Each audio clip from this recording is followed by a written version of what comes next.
So let me be a little bit more personal about my dear dad's experience, which is my relationship with God, which is a very touchy subject to some. Um, I grew up Catholic, Roman Catholic for a large majority of my life. I went to church pretty much forcefully because I went to Catholic school and my parents loved going to church. I ended up having a really bad relationship with church as a whole. Wouldn't say I never had a bad relationship with God because, as you know, you can't have a bad relationship with God. But for the most part, I'm fixing something below me. For the most part, I didn't have the most comfortable fun relationship because I just didn't. I don't like doing things that I'm forced to do. Um, and I never really wanted to go to church, and I was just forced to do it. And there is a possibility that if it was phrased differently, I think to me, then I probably could have had a different relationship. But that's just where I'm at. And then my mom passed away, and then I had an even more volatile relationship with God, and um, and I was angry, I was mad, I was frustrated, I was confused. I don't know why this happened to me when my mom passed. Especially at such a young age and going through the hardships that she had to go through. Fast forward, I met my wife Emily, made a very strong promise to my father-in-law about raising our family in faith. And to me, it was yeah, absolutely. And I'm not only doing this because I made a promise, but I'm doing it because I actually genuinely appreciate it, and it's calming to me now. Unfortunately, my camera got a little too hot. Now I don't know what I was saying. So here we are again. Yeah, so my mom passed away. Didn't necessarily find the best relationship, but what I realized, it's super comforting, and also it's something that I want to do because it makes me happy now. And I have a much better relationship with God, and I'm able to talk to Him in a different way.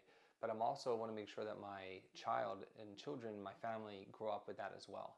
It's super imperative, super important, and just overall,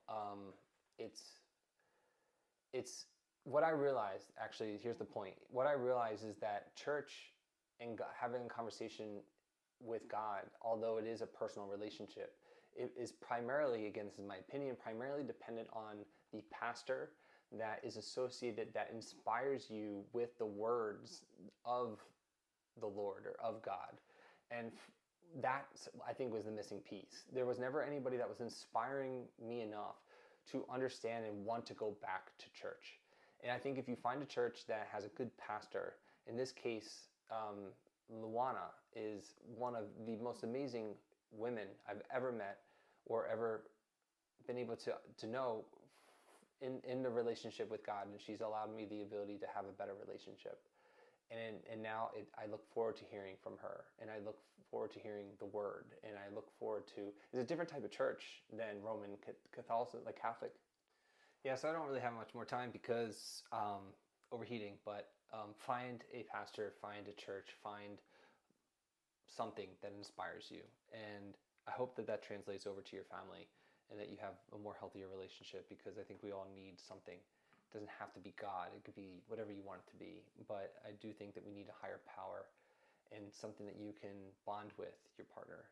It's imperative. And I hope that you can find the same. The reason why I share this is because Madeline got baptized, and it was probably one of the coolest experiences that I've had while having a child. It was magical, it was amazing, and Luana specifically did everything that you need to do in order to make you feel welcomed, especially in a relatively new church, because we only go online. So with that said, thank you, Luana. Thank you for allowing us the ability to provide such an incredible experience. And I can't wait to continue going to church. The first time I said that in probably 36-ish years.